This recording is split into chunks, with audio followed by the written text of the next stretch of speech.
जो हुआ वो ठीक है, मेरे साथियों के साथ जो हुआ ठीक है, बस भविष्य में कांग्रेस को मजबूत करना,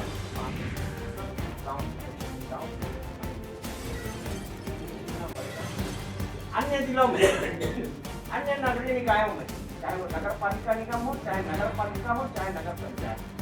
किसी के साथ ऐसा अन्याय नहीं।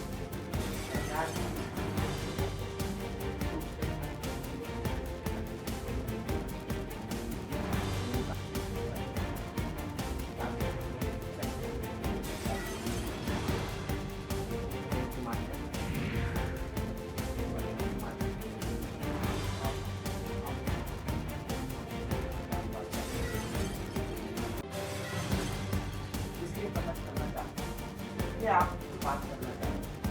मेरे साथ जो हुआ वो ठीक है, मेरे साथियों के साथ जो हुआ ठीक है, बस